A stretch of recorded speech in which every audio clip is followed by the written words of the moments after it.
কিছুদিন আগে রাজধানীর উত্তরায় মাইলস্টোন স্কুল অ্যান্ড কলেজে একটি যুদ্ধ বিমান বিধ্বস্ত হয়। এটি ছিল দেশের ইতিহাসে অন্যতম বড় সামরিক বিমান দুর্ঘটনা।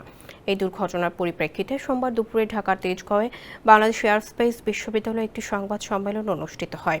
সেখানে বাংলাদেশ বিমান বাহিনীর বিমান পরিচালনা পরিদপ্তরের পরিচালক এয়ার কমোডোর শহীদুল ইসলাম বক্তব্য রাখেন। তিনি বলেন, ঢাকার আকাশ প্রতিরক্ষা নিরাপত্তা নিশ্চিত করতে রাজধানীতেই জঙ্গি বিমান ঘাঁটি রাখা অত্যাবশ্যক।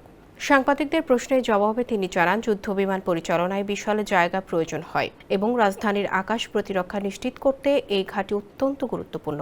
তাই বর্তমানে ঘাঁটি সরিয়ে নেওয়ার কোনো পরিকল্পনা নেই। সংবাদ সম্মেলনে বিমান বাহিনীর জরুরি সমন্বয় কেন্দ্রের এয়ার কমোডোর মোহাম্মদ মিজানুর রহমান লিখিত বক্তব্য পাঠ করেন। তিনি জানান, বিমান বাহিনী এই দুর্ঘটনায় নিহত ও আহতদের পরিবারের পাশে থাকবে এবং প্রয়োজন অনুযায়ী সর্বোচ্চ সহায়তা দেওয়া হবে।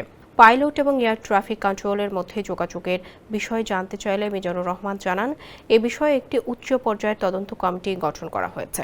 কমিটি বিষয়টি তদন্ত করে বিস্তারিত তথ্য প্রকাশ করবে। তবে তিনি নিশ্চিত করেন যে শেষ মুহূর্ত পর্যন্ত পাইলট তৌকিরের সঙ্গে যোগাযোগ ছিল।